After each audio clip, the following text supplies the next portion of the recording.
Welcome to our event with Geraldine Brooks and Sarah Maslin Nir. I am Daniel Golden from Boswell. I'd like to welcome you from Anderson's Bookshops in Naperville and Downers Grove, Watermark Bookstore in Wichita, and Cuyahoga County Public Library in Greater Cleveland. I am Daniel from Boswell, our fourth co-host, and what a wonderful program for our 4,834th day in business. Horse, Geraldine Brooks, is a #3 New York Times bestseller, and it has gotten amazing reviews across the country, including from many of our co-hosts. Sarah Bagby has written about Horse. Any new book by Geraldine Brooks is cause for celebration. Geraldine Brooks's thoughtful depiction of the sustainability of art as a key to the past is so enticing. Horse is not just the story of one horse and one painting, not simply the story of 3 time periods. Horse delivers Brooks's superior interpretation of past events and how they inform how we got to be who we are, all wrapped up in a fast-moving narrative. Anne from Anderson's of Naperville and Downers Grove wrote, Brooks creates her usual magic, weaving the 2 stories seamlessly together. And from Tim at Boswell Book Company, in the end, a memorable story needs heart and strong characters. This novel has both in human and equine form. I'm now going to bring on our participants. So here we go. And let me introduce them. Australian-born Geraldine Brooks is an author and journalist. She worked as a reporter for the Sydney Morning Herald and the Wall Street Journal. In 1990, with her husband, Tony Horwitz, she won the Overseas Press Club Award for Best Coverage of the Gulf War. Brooks was awarded the Pulitzer Prize in Fiction in 2006 for her novel, March. Her other novels include Year of Wonders, People of the Book, Caleb's Crossing, and The Secret Chord, as well as nonfiction books, 9 Parts of Desire, Foreign Correspondence, and The Idea of Home. We are so honored that for this very special event, our conversation partner is Sarah Maslin Nir, a staff reporter for the New York Times. Nir was finalist for the 2016 Pulitzer Prize for Unvarnished, her more than year-long investigation into New York City's nail salon industry that documented the exploitative labor practices and health issues manicurists face. More importantly, she is also the author of Horse Crazy, the story of a woman and world in love with an animal. She loves horses. And may I note that if you order Horse Crazy with horse, there will only be 1 shipping charge on the books. So we suggest that you order them together because they will look wonderfully together on the shelf. And with that said, may I introduce Geraldine Brooks and Sarah Maslin Nir. Thank you so much for joining us. What a wonderful introduction. Thank you so much, Daniel. Geraldine, thank you for asking me to interview you. And I want to tell the audience how brave Geraldine is, which I reached out to her earlier and I said, do you want to chat in advance and work this out? And she said no. And as a news reporter who herself who hit people with hardball questions, that is a brave move. I think it's more fun if we have it as a real conversation in real time. So I agree, and it's I think there's a lot more respect to the viewer and listener as well in that way. Nothing canned. So I am going to start you with a softball question, and then because I like you, I'm going to tell you I'm going to give you a hardball question after. So don't get lulled into a false sense of comfort. Why horses? How did horses draw you in? You found them late in life. Tell me about your relationship to them. I did find them late in life. I encountered them earlier in my life. In fact, my first job in journalism had to do with horses, which was somewhat unexpected given that I was a double major in fine arts and government and political theory. And I thought that those covered the waterfront nicely for what a newspaper might want in a trainee journalist. And they did hire me, but they sent me to the sports department to assist the racing writers. Wow. And so I went to every race meeting in Sydney, which is a considerable number, and had to take details on every horse in every race, just reams and reams of material about the condition of the horse, the condition of the track, the odds, just data.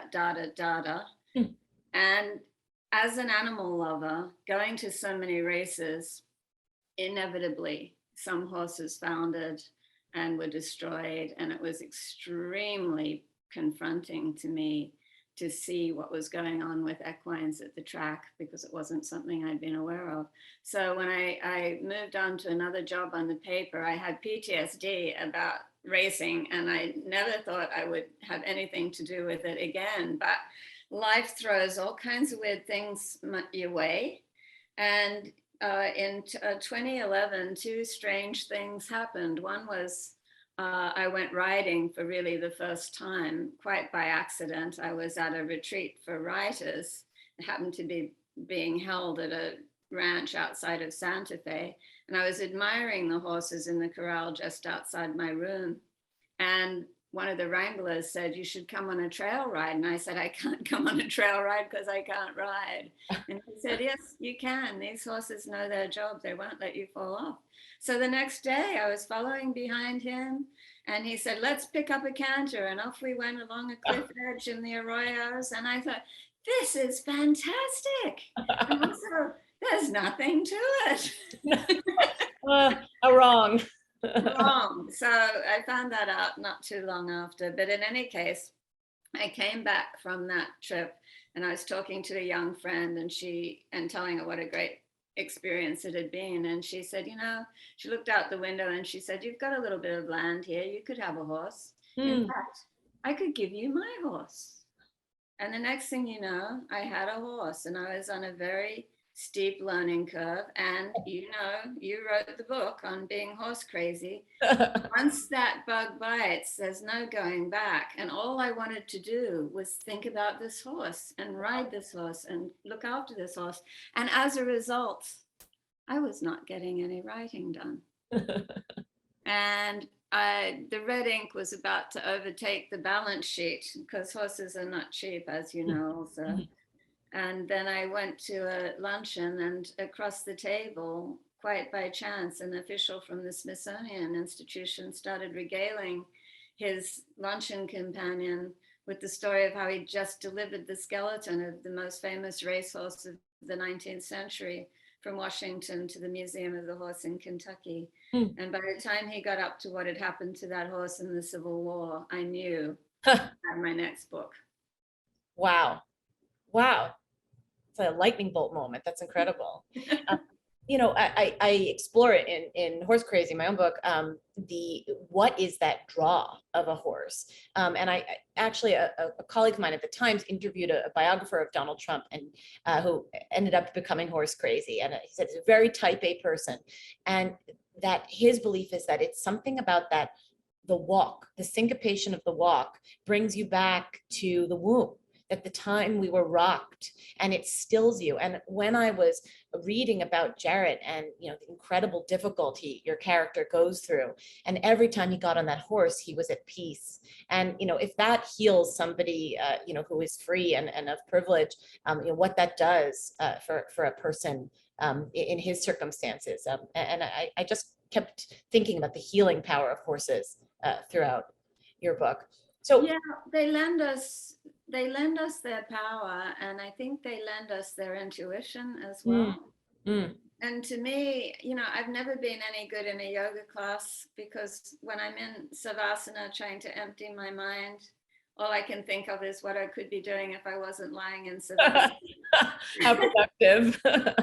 But when you're on a horse, you cannot think about anything else. It's be here now or be on the ground in 2 seconds, Yep. So it gets me to my hardball question. I told you it was coming. It's really something that overarched my reading of your book, but I also found it dissipating, which I think is a credit to your writing. In this moment, in this climate, the decision as a white woman to write from the perspective, not just a Black man as Theo, but an enslaved Black person.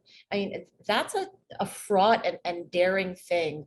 Can you talk about embarking on that? I mean, that must have, I'm sure there were editors who held up red flags, and I'm sure you pushed through. I didn't need them to hold up the red flags. I knew I was walking into a potential bandsaw.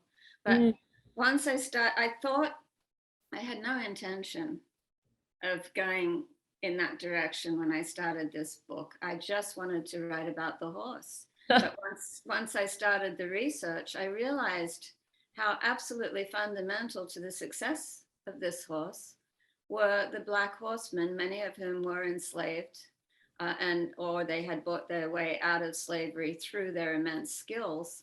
And that this thoroughbred industry, which was the passion and the great national pastime of the era, more than NFL is today, more than baseball ever was. I mean, everybody was involved in and interested in this because it was still an agrarian society and horses were so fundamental to people and they loved these contests. So that industry and all that wealth was built on the backs of the skills and expertise of the Black Horsemen, and I couldn't leave them out of the story. So it was either I was going to abandon the project or write about them, because the alternative to foreground the white characters, who to be sure are very interesting men in their own right, but I would be erasing the contribution of the Black Horsemen again, and I just couldn't do that. And then I always knew that this book would have a contemporary thread because I was so fascinated by the science around the skeleton at the Smithsonian. And then I discovered the link to the art, the portraits of the horse and their mysterious provenances and all these things. So I knew there would be a contemporary thread. And once I knew that, I thought I cannot leave the story of racial injustice in the antebellum period as if it's something that's over and done with, because as we know, this story is not over and done. It had to be addressed in the present tense also. You know, I about 2 years ago, there was a big incident in Central Park between a black birder and a white woman with a dog, Christian Cooper and Amy Cooper. She threatened to call the police on him and say that he was trying She did call the police. Right, she did. He was attacking her. You're exactly right. And she said, I'm going to tell them that a black man is attacking me. And he, of course, wasn't. I broke that story. And it was very fraught for me to explore the story further with further stories, because I'm a white woman with a Cocker Spaniel, just like, who is right here, just like Amy Cooper. And, there's that's with nonfiction. And I think there's a lot of policing around who can tell what stories. How did you navigate that yourself? How did you, what helped you do it? I talked to a lot of Black friends about it. And, I think the wisest piece of advice I got was from Marlon James. And he said, when you're talking about books that appropriate, often the least bad thing about the books is the appropriation. It's just that it's done badly. So if you're going to do it, do the work. And so I just tried to do the work. And if I didn't do it right, I'm sure I will hear about it. What does doing the work look like? I'd love to talk about the process of that. So with the characters in the past, I felt like nobody living today, black or white, really knows what it was like to be an enslaved person. So we're all resting on the work of real historians who have, gone through all the documentation, all the court records, everywhere you can hear the voice of the enslaved, which is not many places, but there are some. And so, to do that part of the story was mainly a historical research project, of the same as you research any life from the past as best you can. And I'm always drawn to the voices that didn't have a chance to tell their own stories, the voices that were silenced by not being allowed to be literate. And that applies to women before the mid 18th century, as well as enslaved people. And it still applies today to many people who do not get a chance to be heard. And I'm attracted to those voices and trying to sort of hear them as best you can against the din of all the noises that tried to silence them. So I was a little bit more comfortable there. I felt like the contemporary story was the one where I really, really had to do the work. And that had to do with many, many conversations with generous people. And I'm sure I got on their last nerve, because there's nothing more tiring than having white people ask a Black person to explain their own racism, you know. Wow. Wow. Those are tough, incredibly tough conversations. Yeah, but people were incredibly generous to me. And, you know, so I'm very grateful. I mean, I really relied more than I ever have before on early readers of the book. Friends who were willing to just say, girl, it sucks. You know? Well, I was so profound. I'm going to not do any spoilers, but just for the audience, I am going to talk about some stuff in the book. I was profoundly struck that the first interaction between Jess, the scientist, and Theo, the art historian, is predicated in a racial microaggression, and they end up becoming lovers. And that just, I mean, if that's not encapsulate the complexity of our moment, how did you come to that decision? Oh, you know, I don't know that I can excavate how I came to that decision, but you know, it was just, you know, through all these conversations with, you know, people, one thing that, you know, came through very strongly to me, you know, I live on Martha's Vineyard. It's been a summer resort for the Black bourgeoisie for many years. And so, you know, I have a lot of friends there. And one thing I have learned for sure is that being educated and being elite does not protect you from racism in this society. And I think we all saw a very famous example of that when my friend and neighbor, Professor Henry Louis Gates, was dragged off his own porch in handcuffs for the crime of trying to enter his own front door. You know, so I was thinking about all those things, about all that Black people have to carry in this society, and all the crazy things that white people carry, the stereotypical assumptions that we have to fight to eradicate, you know, from our own consciousness. Beautiful. I'm really interested in, and you touched on this just before, saying that there isn't a huge library of the voices of enslaved people. So you had to imagine some of that relation. Jared's relationship to his own enslavement is really interesting to me, because he has a couple moments when he can leave it. He can leave the horse that he loves so much, and potentially flee to freedom. You know, when he gets the opportunity to go to England, he chooses not to. How did you metabolize that or wrap your head around his relationship to, and you know, for readers who haven't read it, his father is emancipated and hopes to free him one day and can't, and so just those juxtapositions. How did you form his relationship to his position? So it's a very unusual status that the horsemen had within the institution of enslavement, because their skills were so valuable to their white enslavers. They had rights and privileges that other enslaved people did not have. For instance, they could cross state lines, and they did. They would be charged with taking horses from one state to another for stud purposes or for racing. They were allowed to hold property of their own, which was not available to most enslaved people. And that's how Jared's father, Jared is, I hasten to say, an imaginary character based on an individual that I wasn't able to find out anything significant about, other than that he existed and was Lexington's groom. But Harry Lewis is better documented because he was a very famous trainer of his day, and he had purchased his own liberty through the money that he made. There were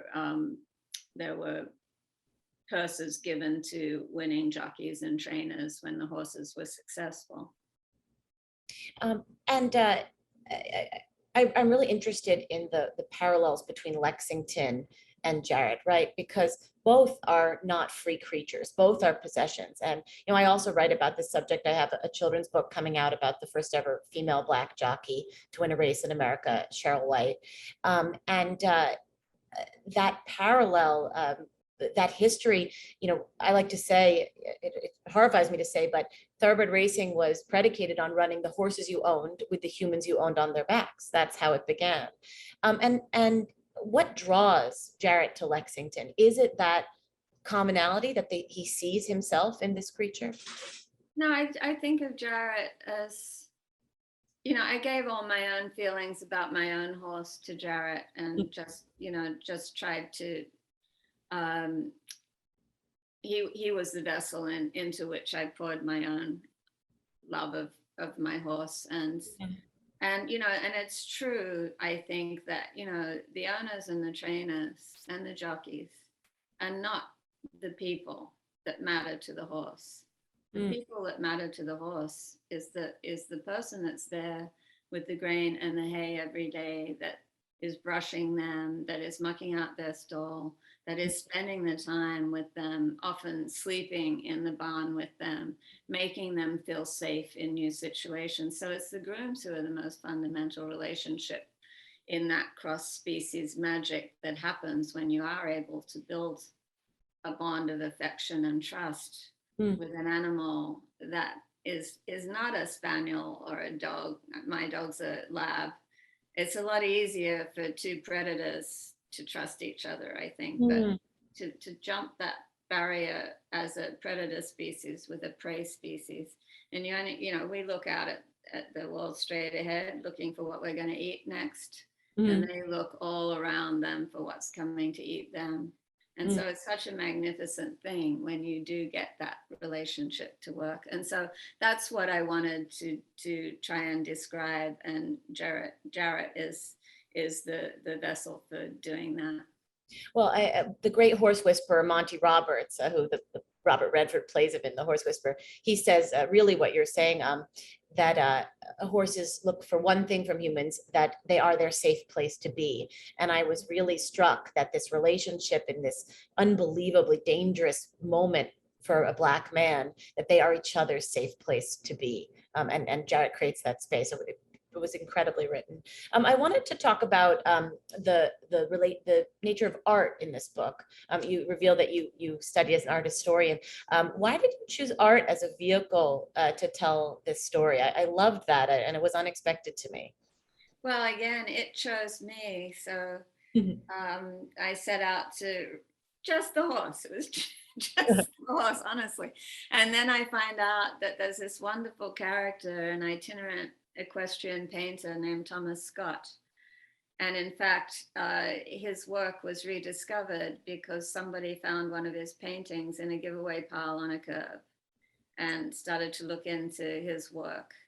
And then, he was re-excavated as being, second only to Troy as the most important equestrian painter of the 19th century. So,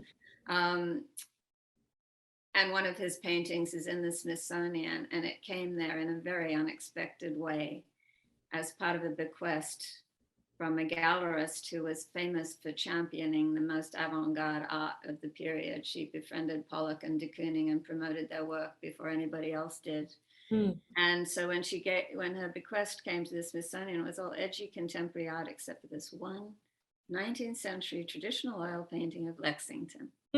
Why did she have it? And I was so intrigued by that. So that took me off in a whole other direction. I was really struck. So Jackson Pollock, the Jackson Pollock, shows up in this book, and you start by describing his painting process. And anyone who's read you knows you bring people into it. I love there's one chapter that begins with spit, the word spit, and that describing the best solvent for restoring art is spit. Things just grab you. Do you paint? How did you embody a horsewoman? You embody a painter. What was your process for getting under the skin of art? Well, I've always loved art since I was a little girl, and loved the study of art history. So it was great to finally be able to marry my experience at the racetrack in Sydney with my fine arts training. But You found the one Venn diagram of those. But it intrigued me, like, how do you paint a horse? I'd never painted a horse. So then I went and talked to equestrian artists and asked them about their techniques. And then I watched some how-to films of painting horses. And then, of course, Thomas Scott, he's reasonably well documented because he was a journalist too. He wrote about the track, and he wrote a lot about Lexington, some of the best descriptions of the horse, because he sees with an anatomist's eye. And he was very critical of the mount of the horse skeleton that ended up in the Smithsonian. And he wrote to the guy who had made the mount and said, it's wrong in this regard and it's wrong in that regard. And, you should always try and see the living animal before you do this work. And then there's also a fantastic journal that was kept by the chaplain of the unit that Thomas Scott ended up serving in during the Civil War, where he was a medic. And he and the chaplain formed quite a close bond when they were caring for the wounded. And so there was a lot to work with on the painter. And this the way you're describing your process. This is a piece of journalism becoming fiction. I mean, it's really fascinating. I was struck by the details about the beetles eating that beetles are what scientists use to preserve bones. I mean, just to go so deep in that. Yeah, the bug room at the Smithsonian Museum Support Center. Gross. Not a place I ever expected to find myself, but so fascinating, so absolutely fascinating. And, there is still the newspaper reporter, not buried very deeply under the novelist, because I just love to get up in the morning and call somebody up and get up in their business and find out what they know. And as you know, people do love to talk about their work. And it's just wonderful. I had so many interesting conversations with equine vets and zoologists and osteopreparators and everybody you can think of. It was really great. Yeah, that is the best part of our job. Just calling people, and you're allowed to be a busybody. It's delightful. Absolutely. Anything you're interested in, that newspaper masthead gives you the license to inquire into it. Yep. So speaking of inquiry, I'm going to ask our viewers to be journalists and to send questions into the chat. I'm going to start with one question from a friend of mine, Jessie Lockery, who's watching from California. She wanted to know, how the heck did you, with your background, become a Civil War, obsessive, and also how did you get so good at it? I mean, why you? How did this choose you, or did you choose it, this era? Oh, I married into it. My late and much missed husband, Tony Horwitz, total Civil War obsessive from the time he was a little boy. I didn't know this when I married him. In fact, I didn't know it for 10 years after I married him, because we got married and immediately started adventuring around the world as foreign correspondents. Wow. Our concern was somewhat more contemporary conflicts in, the Persian Gulf and in the Balkans and so forth. And it wasn't until, the 11th year of our marriage, Tony said, we've been away from the States and I really want to spend some time back home. And so we moved back to a little town in rural Virginia in the foothills of the Blue Ridge Mountains. And then I discovered what I'd got myself into, because there's the saying, the Civil War was fought in 10,000 places. Oh, beautiful. And it soon became depressingly clear to me that he intended to take me to every single one of them. So many of them were in convenient driving distance of our house. And I was very churlish about it. I mean, Antietam, yeah, okay, haunted landscape, amazing story. Once was interesting enough, but every time we had another house guest, it was Antietam again or Gettysburg again. And I started to bring a book and refuse to get out of the car. But I realized the marriage wouldn't be on solid ground if I didn't find a way to connect with this. And I found it when I was writing my novel March, because I was thinking about what happens to idealists when they go to war. They go to war impelled by some incredible idealistic conviction. And in the Civil War, for the people I was interested in, it was abolition. And we lived in a Quaker town in Virginia that had been the only town to take up arms on the Union side.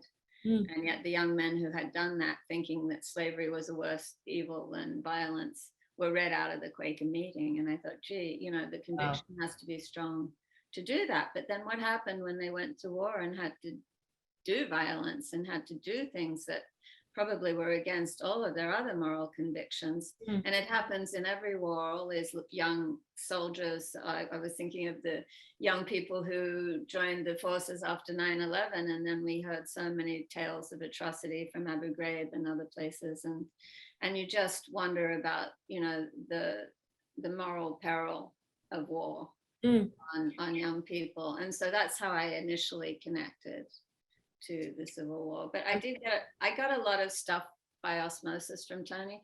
And, you know, we went to these weird things because he was so interested. And one of the weird things we went to was the burial of Stonewall Jackson's horse, Little Sorrel. And Little Sorrel, you would think, might have been buried some time ago, but no.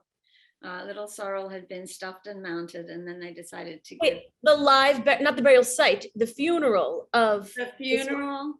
The interment of what was left of Little Sorrel. Wow, that's horse crazy. That is horse crazy. And, you know, so it really was a passion with him, but, you know. Wow. And while I was at that funeral, there were a lot of people who, you know, this was before all the, you know, the long overdue controversy about the way we remember that war. And there were people in hoop skirts crying, and there were people in Confederate dress, and it was a very strange situation. But behind me, there were two gentlemen with very Southern accents talking, and one of them said, "I never understood how Stonewall Jackson was shot by his own men." And I turned around to them and said, "Well, you know, you have to remember it was raining and he was wearing a black oilskin over his uniform." And I thought, how do I know that? He'd gotten to you those long years of marriage, finally. Wow. A question from Paulette. She says, "I love your prose and the way you describe people and horses in great detail. And by the way, the rainbow necks of the mares over their stalls, I mean, oh, got me. Beautiful.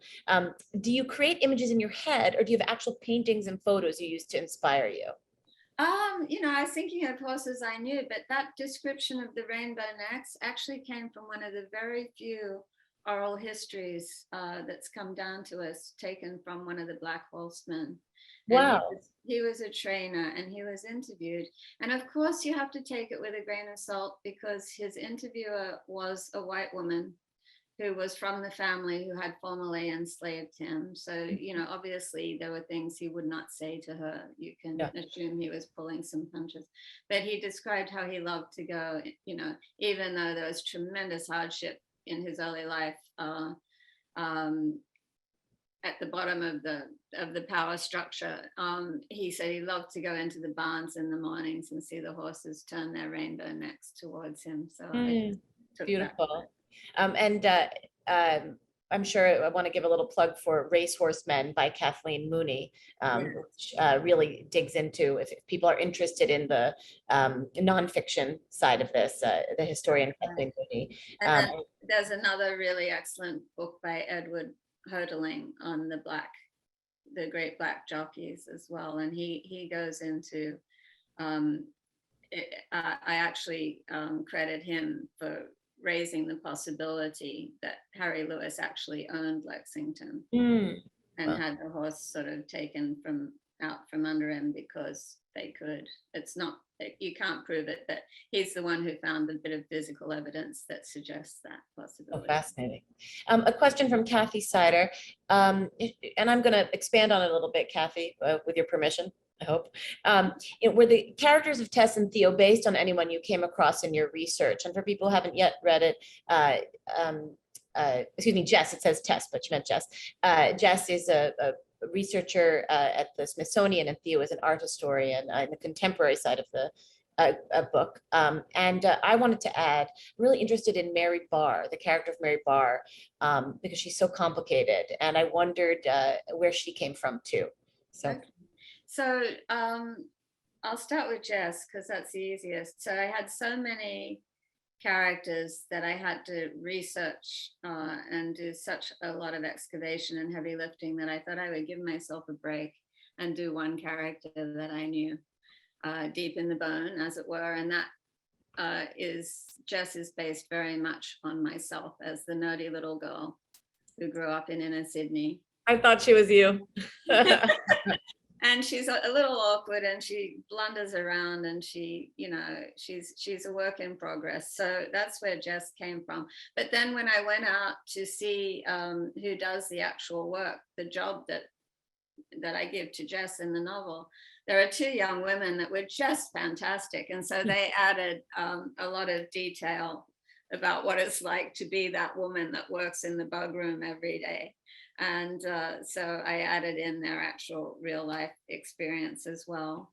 And Theo is an amalgam of several people I know.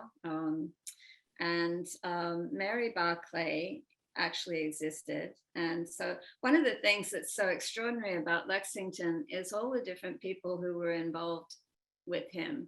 And his initial breeder was a man named Elisha Warfield, who was a doctor who had delivered Mary Todd Lincoln. And Wow.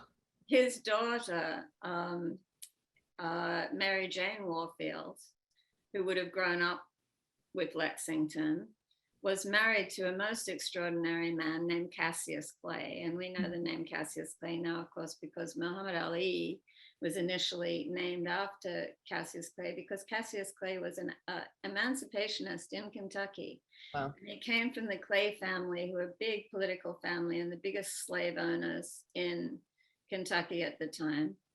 And he went off to university in the North and came back as an ardent emancipationist, freed his own slaves, and then founded a newspaper called The True American, which preached not only the evil of slavery from a humanitarian point of view, but made the argument that it was destroying the economic prospects of the South.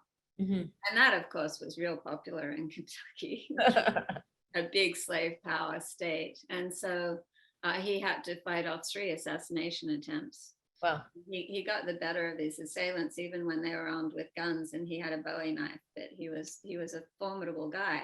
So his daughter Mary Barclay became radicalized when Cassius Clay divorced Mary Jane, even though Mary Jane had managed the estate while Cassius Clay was over in Russia being the ambassador to the court of the Tsar for President Lincoln.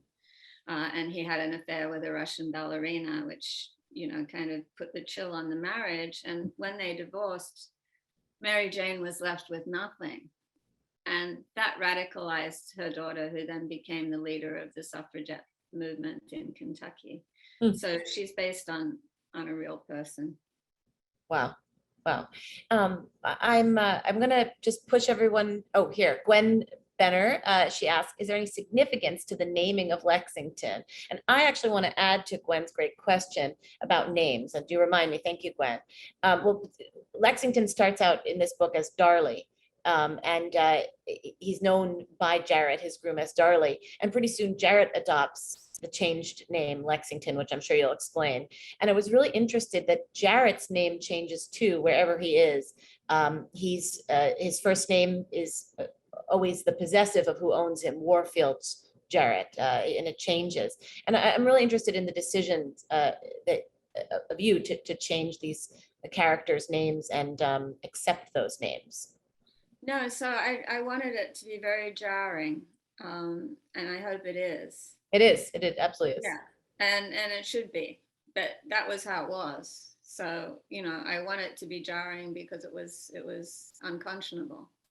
And it's just a reminder of the precarity of his position, until he does certain things that lead to a better life. I don't want to spoil it. No spoilers. Yeah, so Dolly was initially named for the Dolly Arabian, who's one of the 4 foundational stud sires of the Thoroughbred. And that was because that horse, no, he didn't have 4 white feet. Anyway, I forget, there was something about the foal resembling a painting of Dolly.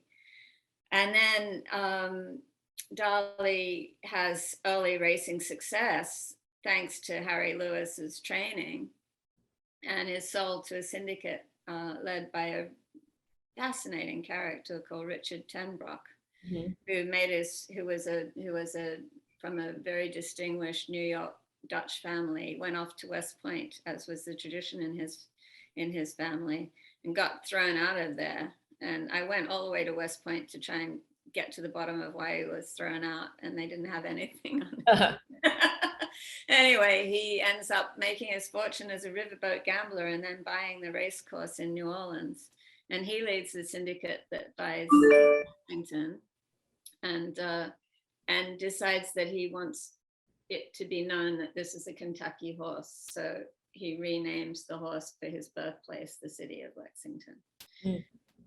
And that horse ends up sort of carrying the hopes of the South in a way, right? When none of the Northern horses show up, it embodies the place it's named after. Yeah, so it's interesting. So Tenbrook was an incredible entrepreneur and a showman, and he was always trying to think of ways to gin up interest in the races he was promoting. And so he has this race called the Great State Post Stakes, and it's got a huge purse for the day. And the idea is it's going to be a contest to see which state bred the finest thoroughbred. And no Northern horses come. And it's unclear even today whether they didn't come because they knew they were outmatched, or they didn't come because things were already starting to pull apart at the seams between North and South. So we have a question from Jolyn and seconded by Kate Lee, which is, I recently went to 2 former plantations outside of Nashville and learned about the role of enslaved people in the training and running of horses.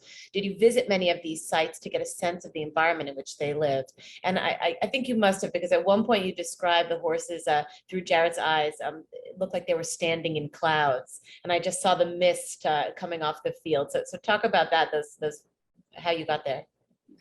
That scene takes place in New Orleans, which is a city I love very much. And, so I was just taking my knowledge of how the climate works in New Orleans and transposing it. But yes, I'd been to quite a number of places. And it's interesting how the interpretation has changed just in the last 10 years, because again, it was because of Tony and his various research trips that I was along for the ride on. Quite early in our marriage, he wrote a book called Confederates in the Attic, which was all about the false memory of the Civil War and how it persists and how we elevate myths and bury the truth, which is still an incredibly hot subject today with all this nonsense around critical race theory. But we went to a number of these places, and 20 years ago, they didn't even use the word slave. They said that they would refer to the people as servants. And if you pushed them on it, they got very uncomfortable. Well, that has fortunately changed for the better. And many of these estates now really address it head on. And they have Black docents doing that history and doing it very directly. And in the very few places where the slave housing still exists, it's confronted quite directly. And it's very hard.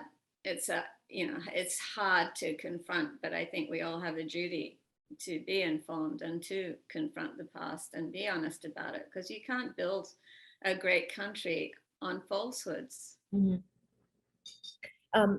I have a question from Fiona that is also going to be from me, because I want to be you. So tell us your secrets.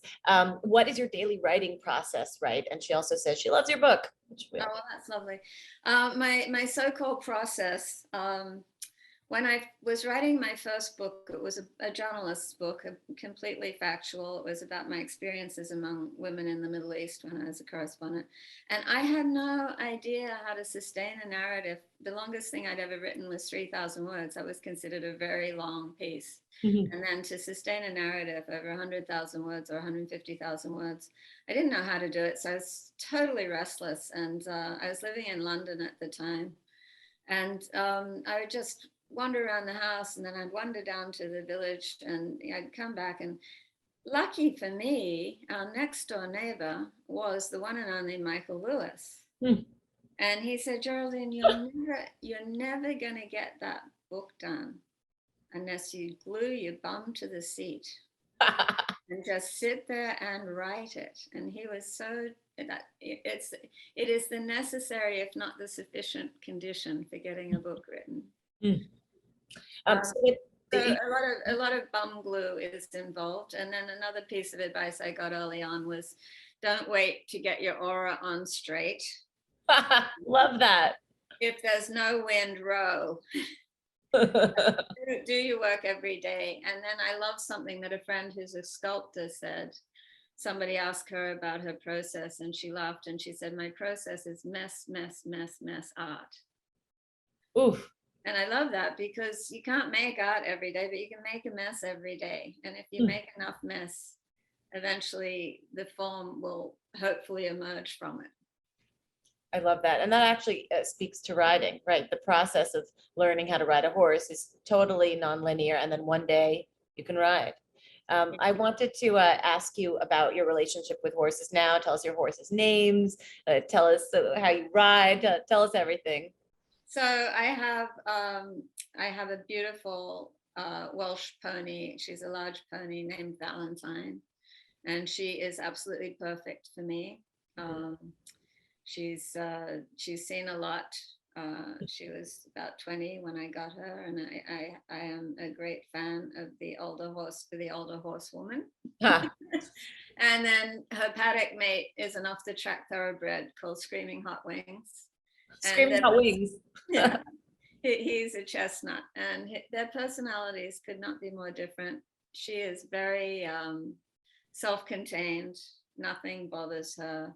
He's exactly what you would expect from a redheaded thoroughbred. And my neighbor who owns him says he's the longest relationship of her life. He's now 33 years old. And he's still very sound, and he loves to go out on the trails, which is what we mainly do, is trail riding. And, you know, when I look at him, I think of all the waste of all the thoroughbreds who don't make it on the track. That was my next question exactly, but carry on, yes. And they don't get a chance. And he has had such a great life, and he's given so much to so many people. He's taught so many kids to ride. He's got this beautiful canter. He loves to jump. So when she got him, he was a 5-year-old, and she was a mad eventer. So she's a much better rider than I am. But we're well suited now because he likes to just be on the trails, but he's still got a lot of spirit. Well, that was actually one of my final questions. So I'll ask one more, and then I think we'll get to two more questions, which is, how do you metabolize thoroughbred racing now? You know, you talk about these great sprinters, who did 4-mile races. They had to be durable, and now, you know, the statistic I find very powerful. In America, 22 thoroughbred horses die a week in thoroughbred racing, whereas in Europe, 0 die a week. So it is possible to do it right, and they don't.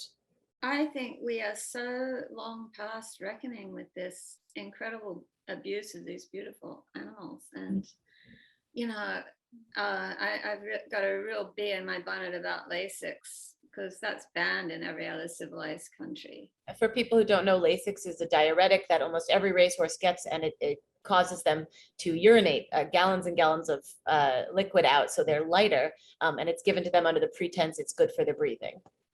Yeah, and you know, I think I read that it also has a deleterious effect on their bones. And speaking of their bones, you know, we race these horses before they should even be ridden. You know, anyone who's a horse person knows that you really don't ride a horse properly until they're 5 years old. And at 5 years old, these horses often are spent and done with. Mhm. And also the surfaces on the tracks that we use are dangerous, and there's just so many things wrong Mhm. with thoroughbred racing in this country. And and it's not doing the business any good, because the popularity has faded over time. Mhm. And when you see somebody treating their horse properly, like the Kentucky Derby winner being rested instead of raced again, Mhm. it's so unusual that everybody goes, "Oh, isn't that wonderful?" But Yeah. that should be the norm. Well, I loved in your book, Jarrett is the voice for Lexington, even track surface. Jarrett says, we can't run him on this track, and Tenbrook, I believe, wants it to be a dangerous track because it'll make them go faster. So I love that. I saw him as your conscience in the thoroughbred industry. I think the final question we'll take would be from a couple of people. What's your next book? Give us a sneak peek. I mean, come on, and everybody, 5 to 10 more of these. Number 3 isn't good enough for Geraldine. We're getting it up to number 1 after this session, people. I can't tell you about my next book. No. I cannot tell you about it because I can't even describe it myself yet. So I have to actually put my bum in the chair and do some work on it, and then I'll be very happy to share news of what it is once I know I can actually do it. Oh, cruel, cruel. If anybody wants a little bit extra on Geraldine, there was a wonderful piece she wrote for Oprah Daily about her horses and riding. So if you've gobbled this up, and she won't give us the secrets. Is there anything I haven't asked you that you'd like to address before we close? I just want to say that your book, Horse Crazy, for anybody who even thinks they might be interested in horses, but it is so much more than that. It is such a wonderful memoir. And it is an adventure story, and it is a family story, and it's just got fantastic horses in it. So. Oh my God, I'm recording this and playing it back to myself whenever I feel low. Geraldine Brooks. Thank you so very much. And thank you to our hosts. I think you'll take it away, these lovely bookstores. Everybody shop local. It's deeply, deeply important to our communities to keep bookstores afloat. And thank you so much for supporting both me and Geraldine. And thank you for thinking of me to be your interlocutor for this important and beautiful, beautiful piece of work. Thank you for doing this. Thank you both for a wonderful evening. Thanks everyone for joining us. We wouldn't have 4 bookstores. Thank you very much, everybody. Thank you. Bye-bye. Bye.